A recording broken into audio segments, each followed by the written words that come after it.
All right, today we're pulling back the curtain. We're going way past the glossy brochures and slick sales pitches to look at the actual engine room that drives one of the world's most chaotic and, yeah, most lucrative markets, Indian real estate. So let's just start with a number that kind of sets the whole stage. By 2030, India's real estate market is expected to be worth over $1 trillion.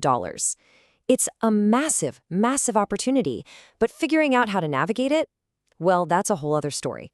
So here's our game plan. First, we're going to get the lay of the land, the sheer scale and all the wild contradictions of the market. Then we'll zoom right into the playbook the modern developers are using to win. We'll look at the tech they use to tame all that chaos, the human touch that actually closes the deal, and finally, how the money really works to make it all profitable. Okay, first things first, let's try to get a handle on the incredible size and the stark contrast that really define this trillion-dollar landscape.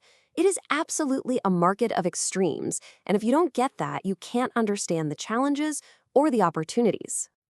This right here, this just shows you the profound contradiction at the heart of it all.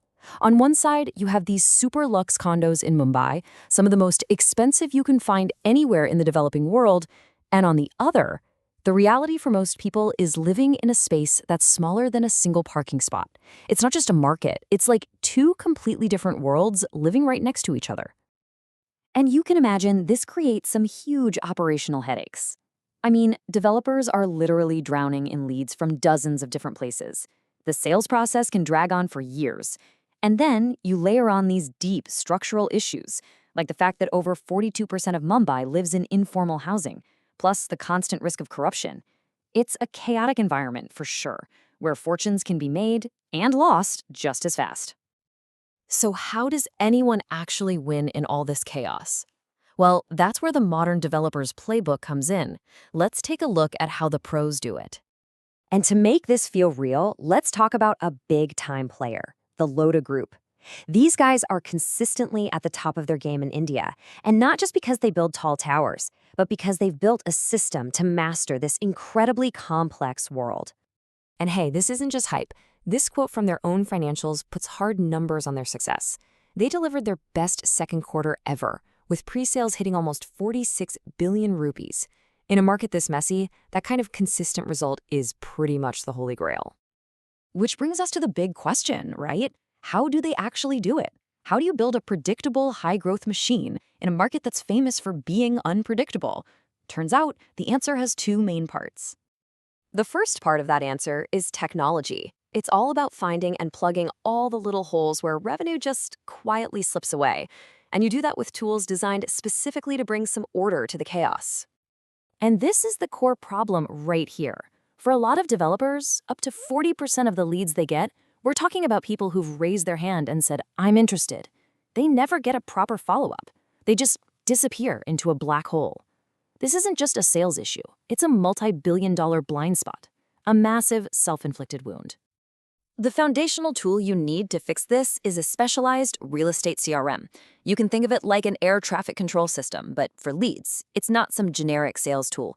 It's built from the ground up for the industry's super long sales cycles and massive lead volumes. Its whole job is to create one single source of truth, a disciplined system that makes sure no lead ever gets left behind. So here's what that looks like in the real world. Automation kicks in and handles the most critical first steps. A new lead comes in. Boom, they get a response in under a minute. Then AI automatically scores that lead, hot, warm, or cold, which tells the sales team exactly where to focus their time. After that, automated follow-ups can keep nurturing that lead for weeks, even months, without anyone lifting a finger. And finally, the system makes it dead simple to book that all-important site visit. This is how you stop the bleed-in. But look, technology only gets you to the 50-yard line. It can open the door, but it can't walk through it and close the deal. For that, you absolutely need the human element. And this is a really critical point. Automation can schedule a site visit, sure, but it can't answer a nervous first-time homebuyer's detailed questions about the local schools, you know? It can't reassure an investor about the long-term value of a property. That's where a skilled salesperson is just irreplaceable. The best sales teams, they have a framework for this. The first step is to address the objection head-on. So let's say a competitor is making a fuzzy claim like their building is earthquake-proof. You don't argue. You just counter it directly with facts, the official structural engineering reports, the government certifications for your own building. You use proof, not promises. Okay, now what if the competitor's claim has a little bit of truth to it? Maybe they have a slightly bigger balcony. You don't get defensive, you reframe. You ask a really powerful question. A large balcony sounds great. Can I ask, what are you hoping to use that extra space for? See what that does? It shifts the whole conversation from their feature to the buyer's actual need, which you might be able to solve in a much better way. And finally, what if their competitor's claim is just 100% true? Maybe their view is undeniably better. You redirect. First, you acknowledge it with confidence.